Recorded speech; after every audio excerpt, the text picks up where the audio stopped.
Қол жетімді үйде бар материалдармен турник жасау жұмыстары. Мына жерде кейбір нюанстар бар, солар туралы айта кетемін. Менде турник енді жартылай дайын болып қалды. Оның арғы жағындағы үлкен турник үлкендерге арналған. Одан кейін төменгі кішкентай балаларға арналған. Одан кейін жанында мына балалардың өрмелеп ойнайтын саты сияқты сондай. Ол да бір сондай бөлік. Одан кейін тағы да мына жағында брусья болады. Брусья болады. Трубалардың асты бетондалды. Астына қарай 40-45 сантиметрдей қазылып. Одан кейін бетондаған кезде мына жуан трубалар шамамен 90-дық, 85-90 диаметр. Стенасы қалың. Бұны бетондаған кезде мына жерде күрекпен қазып алып 4 бұрыш қылып бетондадым. Мына екеуін. Екіншісінде дәл солай күрекпен қазылып бетондалды. Ал енді мына жіңішке трубаларды қойған кезде осы сияқты менде бір инструмент бар. Бураям қолдан жасалған. Өте ыңғайлы, көп орын алып кетпейді. Қажетсіз жерде үлкен қылып қазудың қажеті жоқ. Сондықтан да мына елулік трубаларды қойған кезде осымен шұңқыр қаздым. Оның да тереңдігі 40 сантиметрден асады. Шамамен 40-45 сантиметрдей ұзындығы. Осымен бұрап отырып тесіп, сол кезде шұңқырымыз ықшам шығады. Екіншіден стенкалары түзу болады. Бетонның ұстап қалуы жақсырек болады. Мына екі жіңішке тесік осымен жасалды. Одан кейін мына жақта брусьяның аяқтары болады. Оны да осымен тесеміз. Осы шұңқыр тескішпен бураямен тесеміз. Одан кейін аяқтарды қойған кезде мынандай жіңішке темірлері болса, мынау сияқты жан-жағына қараған мынандай пісіріп, варить етіп шыққан дұрыс екен негізі.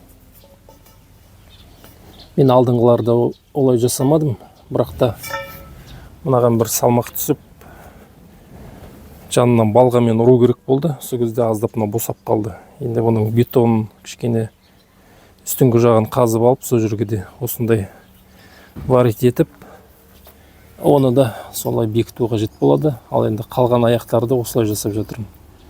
Мынау енді кәдімгі 8-дік катанка. Содан 2 сантиметр етіп кесіп алып, болгаркамен жан-жағына мына 8 осындай бүршік жасап шықтым. Онда бетонды жақсы ұстап қалуға көмектеседі. Салмаққа жақсы төтеп беретін болады. Мынау енді жіңішке труба. Бұл 32-лік труба. Алдыңғылар екі жанында тұрған 50-лік труба. Ортадағы жуан 86 ма, сондай 90 шамасында. Бәрінің де стенкалары қалың. Ал енді мына труба 15-тік труба. Турниктің үстіңгі жағы 15-тік труба. Ұстағанға ыңғайлы, қолда ауыртпайды. Егер 25-тен салатын болса, ол жуандай болып кетеді де, ыңғайсыз болады. Мынау да сол 15-тік труба. Ал енді бұның биіктіктерін комментарийға жазып қалдырыңыздар.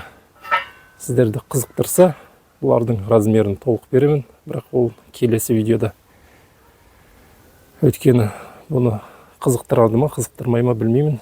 Жай ғана салып жатырмын менің оқырмандарымды.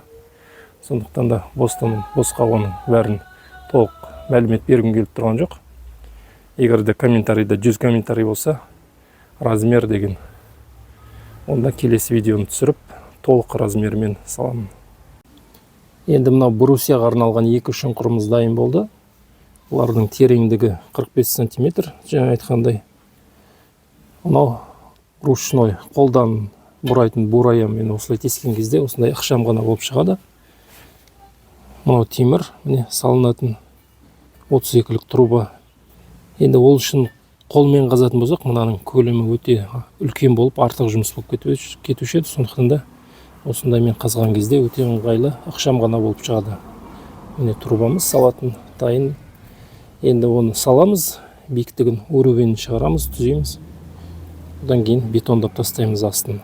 Ол үшін мынандай құлақтар жасалды, міне. мықты ұстап қалады. Бізде мына брусияның екі аяғы орнатылды. Теңдей биіктікте екеуі. Асты бетондалды. Міне енді бетоны бекігеннен кейін ертең үстіне мына жеріне екі темірін варить етеміз. Сонымен бұл жерде жұмыстар бітеді. Одан кейін әлгінде айтқан мына бір аяқ кішкене жұмсарып қалып еді. Сварка жасау кезінде мына жерде балғамен екі соққы болған кезде мына жер кішкене түп жағы жұмсарып қалды. Сондықтан да үстіңгі жағын бетон аздап алып жібереміз де, мына сияқты екі құлақ екі жағына варить етеміз. Бұл енді оң жағы мен сол жағына керек. Мына жағына керек жоқ, өйткені мына жағында аяқтар бар. Олай қарай ешқандай қозғалыс болмайды. Сондықтан оң жағы мен сол жағы екі жағына мына артық қалған темірлер бар еді, әлі ыстық. Жаңа ғана варить етілген. Енді осы қайтадан мынаған бетон толтырып құямыз. Сонымен болды. Қалған жұмыстары бітеді. Одан кейін қалған аяқтардың бәрі берік тұр. Енді мына жерге темір орнату ғана қалды. Оны енді мына бетон бекігеннен кейін жасамасақ, бізде тағы да қозғалып кетуі мүмкін. Сонымен бізде турник жасау жұмыстары аяғына жетті. Міне тек қана турник емес, бергі жағы брусия, арғы жағы үлкен турник, бергі жағы үлкен турник, одан кейін өрмелейтін, жанында ана балаларға өрмелейтіні бар. Сонымен міне осындай аяқталған түрі. Енді бұны бояп, эмальмен краскілеу ғана қалды. Қалған жұмыстары бізде бітті. Брусияның аяқтары бетондалды, онда нығым тұр. Одан кейін кеше мен айтқан кезде мына трубалардың диаметрін, құбырлардың диаметрін қате айттым. Мынау 50 емес, 40 екен. Анау бізде 80-85 ба, 88 ба қандай жүреді өзі, 90-ға шамалас. Сондай мынау 40. Мынау жаңа үлкені, ар жағы да 40. Одан кейін мынау 32, кәдімгі отоплениеге үйге жүретін құбырлар. Одан кейін мынау 25-тік, мыналар 15-тік бәрі. 15-25 болғанда олар бәрі условный диаметр ғой. Сыртқы диаметрін өлшеген кезде одан көп шығады. Ішкі диаметрмен айтыла ма, білмеймін. Әйтеуір сатып алған кезде айтылатын сол диаметрлерін айтып отырмын мен. Діңгекке 3 түрлі диаметр. Екі жағындағы бірдей, ортаңғы жуан бірдей, мына екеуі бірдей. Ал енді мынау сияқты жалғанған жерлерге келетін болсақ, шофтар осындай.